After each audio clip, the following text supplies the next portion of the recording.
ছাত্ৰ ছাত্ৰীসকল লাষ্ট ভিডিঅ'ত আমি পঢ়িছিলোঁ ধাতু আৰু অধাতুৰ ভৌতিক ধৰ্ম আৰু ৰাসায়নিক ধৰ্মৰ বিষয়ে অৰ্থাৎ ভৌতিক ধৰ্ম আৰু ৰাসায়নিক ধৰ্মৰ ওপৰত ভিত্তি কৰি ধাতু আৰু অধাতুবোৰক কিদৰে পৃথক কৰিব পাৰি আৰু তাৰ কিছুমান ব্যতিক্ৰমী ধাতু আৰু অধাতুৰ বিষয়ে আমি পঢ়িছিলোঁ।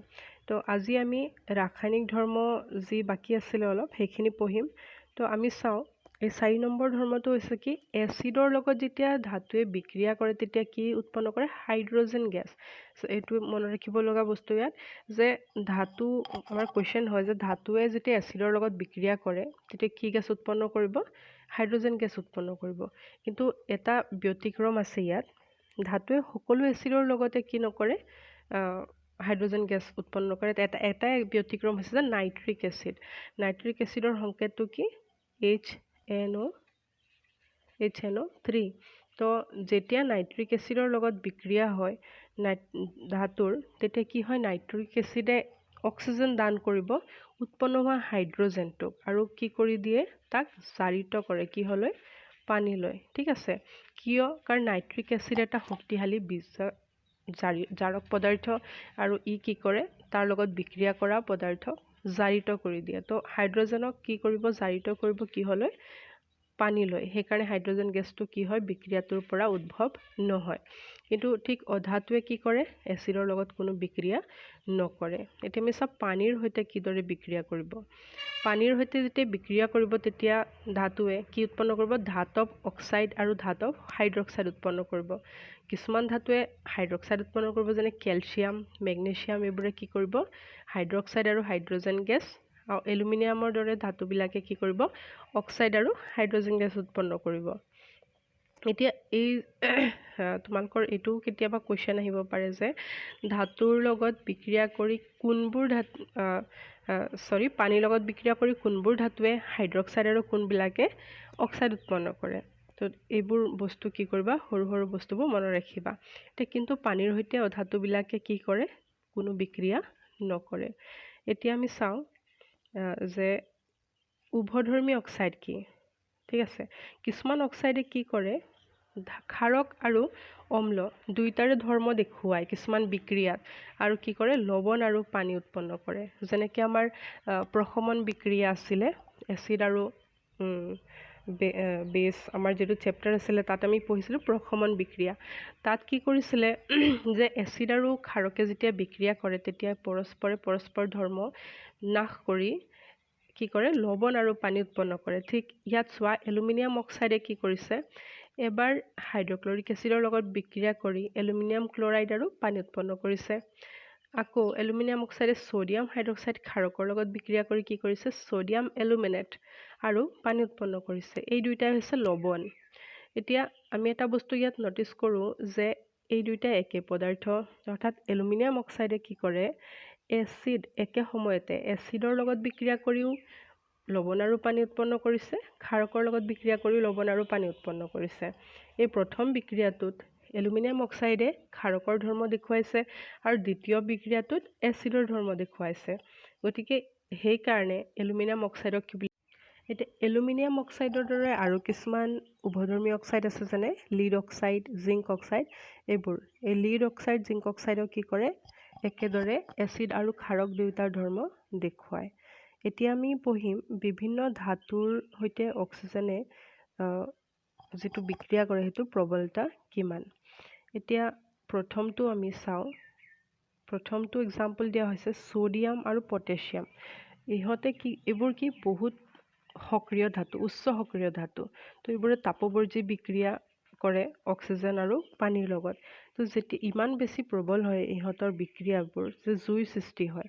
তো এই জুই কেনেকৈ সৃষ্টি হয় যেতিয়া ছ'ডিয়াম আৰু পটেছিয়াম এইবিলাকে অক্সিজেনৰ সৈতে বিক্ৰিয়া কৰে তেতিয়া কি হয় অতিপাত তাপৰ সৃষ্টি কৰে আৰু হাইড্ৰোজেনৰো সৃষ্টি কৰে। এই হাইড্ৰোজেন যিটো উৎপন্ন হয় বিক্ৰিয়াটোত সেই হাইড্ৰোজেনটোক সেই তাপে কি কৰি দিয়ে দহন কৰে জ্বলাই দিয়ে। ফলত কি হয় জুই জ্বলি উঠে আৰু এনে দুৰ্ঘটনা ৰোধ কৰিবলৈ ছ'ডিয়াম পটেছিয়াম আদি কি কৰা হয় কেৰাচিন তেলত ডুবাই ৰখা হয়। এইটো কুৱেশ্যন হয় বহুত ইম্পৰ্টেণ্ট যে সুধি থাকে যে কিয় এই ধাতুবিলাকক ছ'ডিয়াম পটেছিয়াম লিথিয়াম আদি ধাতুবিলাকক কিয় কেৰাচিন তেলত ডুবাই ৰখা হয়।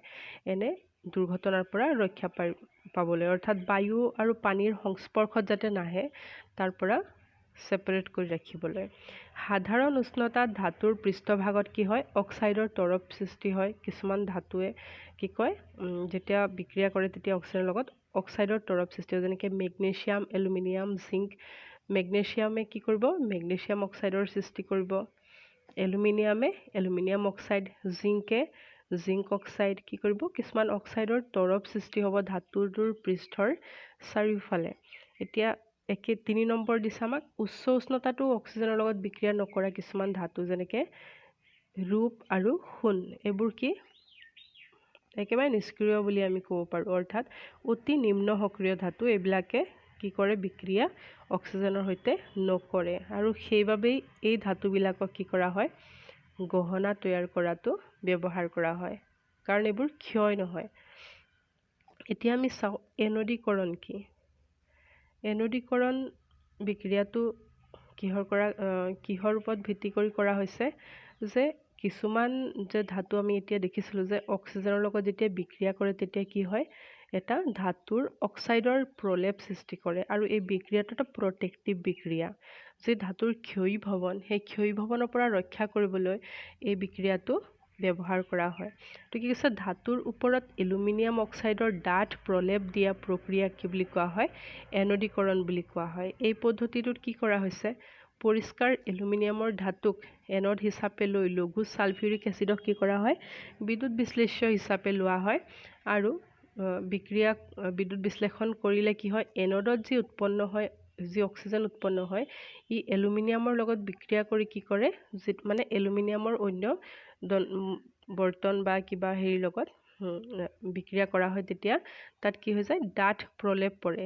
এনডৰ দণ্ডৰ পৰা কি হয়, তাত গৈ ডাঠ এটা তৰপৰ সৃষ্টি হয়, যাক আমি কি বুলি কওঁ, এনodীকৰণ বুলি কওঁ। আৰু এই এনodীকৰণৰ দ্বাৰা কি হয়, ধাতুৰ ক্ষয়ীভৱন ৰক্ষা কৰা হয়। এতিয়া আমি চাওঁ বিভিন্ন ধাতুৰ লগত পানীয়ে কিদৰে বিক্ৰিয়া কৰে। প্ৰথমতে আমি চাওঁ ঠাণ্ডা পানীৰ লগত বিক্ৰিয়া কৰা ধাতু, এক্সাম্পল ছ'ডিয়াম, পটাছিয়াম। এইবিলাকে ঠাণ্ডা পানীৰ লগত যেতিয়া বিক্ৰিয়া কৰে তেতিয়া কি হয়, তাপোপৰিজী বিক্ৰিয়া হয়, যাৰ ফলত বিক্ৰিয়াটোত উৎপন্ন হোৱা হাইড্ৰজেন গেছৰ কি হয়, নিমিষতে জ্বলি উঠে। আমি জানো হাইড্ৰজেন গেছৰ দহন যিটো শক্তি সেইটো বহুত বেছি, আৰু যিটো তাপ উৎপন্ন হয় সেইটো তাপখিনি হাইড্ৰজেনক জ্বলাবলৈ যথেষ্ট হয়। সেইকাৰণে হাইড্ৰজেন গেছক কি কৰি দিয়ে, জ্বলাই দিয়ে, আৰু তাত জুই উৎপন্ন হয়। যেনেকৈ কিন্তু কেলছিয়াম ধাতুৱে কিন্তু যেতিয়া বিক্ৰিয়া কৰিব তেতিয়া এই জুইৰ সৃষ্টি নহয়। তাৰ কাৰণটো হৈছে ইয়াত যিমানখিনি জুই উৎপন্ন হয়, সেই জুইখিনি সেই হাইড্ৰজেন গেছক জ্বলাবলৈ পৰ্যাপ্ত নহয়। যথেষ্ট নোহোৱাৰ বাবে এই হাইড্ৰজেনটো জ্বলি নুঠে, ফলত কি হয়, জুই উৎপন্ন হয়। এতিয়া তোমালোকৰ কুৱেশ্যন হয় যে ছ'ডিয়াম আৰু পটাছিয়ামৰ যেতিয়া বিক্ৰিয়া হয় পানীৰ লগত তেতিয়া কি হয়, জুই উৎপন্ন হয়, কিন্তু কেলছিয়াম ধাতুৰ লগত কিয় বিক্ৰিয়া হওঁতে জুই উৎপন্ন নহয়।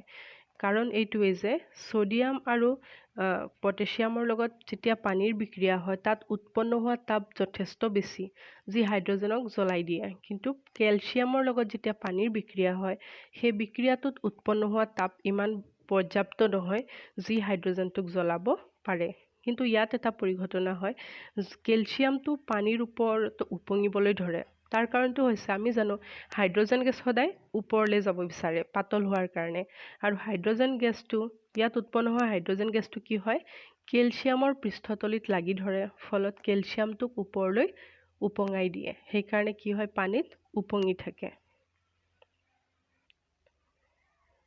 এতিয়া আমি চাওঁ যে আৰু কিছুমান ধাতু আছে, সেইবোৰ ধাতুৱেও কি হয়, পানীৰ লগত কিদৰে বিক্ৰিয়া কৰে। কেৱল উতলা পানীৰ লগত কি হৈছে বিক্ৰিয়া কৰা ধাতু, কি কৈছে, আইৰণ, জিংক, এলুমিনিয়াম।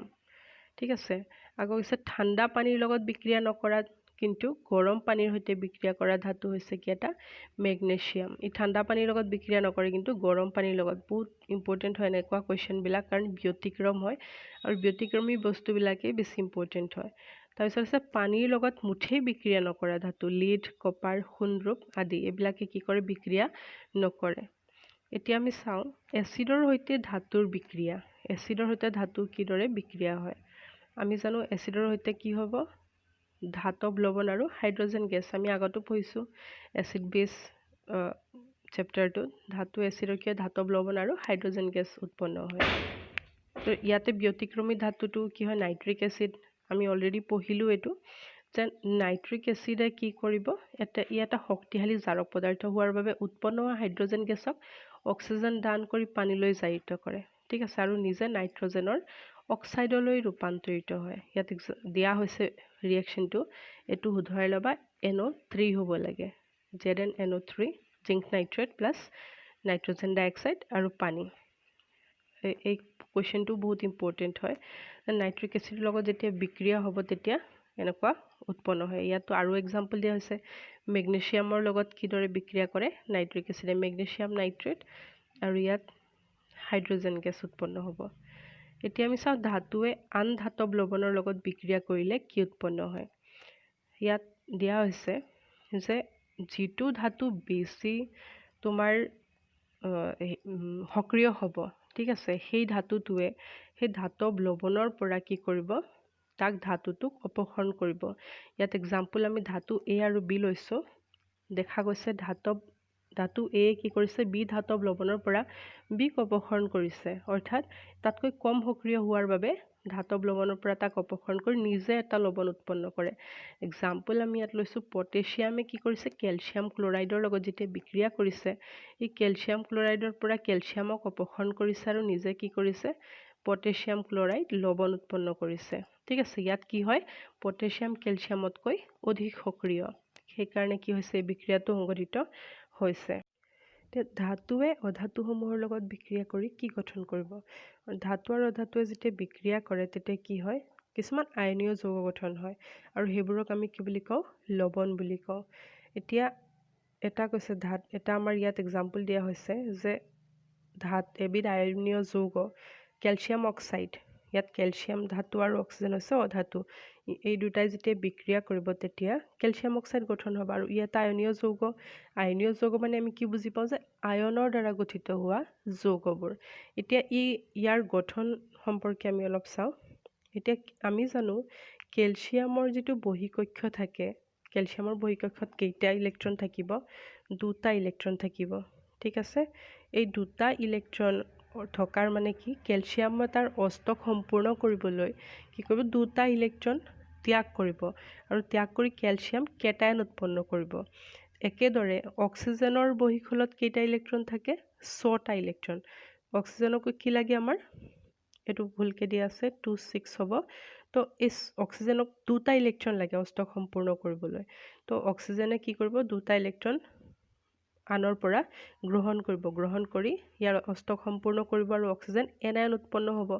ইয়াত কি হ'ব, কেলছিয়াম আৰু অক্সিজেনে যেতিয়া বিক্ৰিয়া কৰিব, এতিয়া কেলছিয়ামৰ যি এক্সেছ 2টা ইলেক্ট্ৰন আছিলে, সেই ইলেক্ট্ৰন 2টা কি কৰিব, কেলছিয়ামে অক্সিজেনক দান কৰিব, অৰ্থাৎ কেলছিয়ামে অক্সিজেনক ইলেক্ট্ৰন দান কৰি পজিটিভ অৰ্থাৎ কেটায়নলৈ ৰূপান্তৰিত হ'ব, আৰু অক্সিজেন কি হৈ যাব, এনায়নলৈ ৰূপান্তৰিত হ'ব, আৰু দুইটা মিলি কি হৈ যাব, কেলছিয়াম অক্সাইড যৌগ, আয়নীয় যৌগ গঠন কৰিব।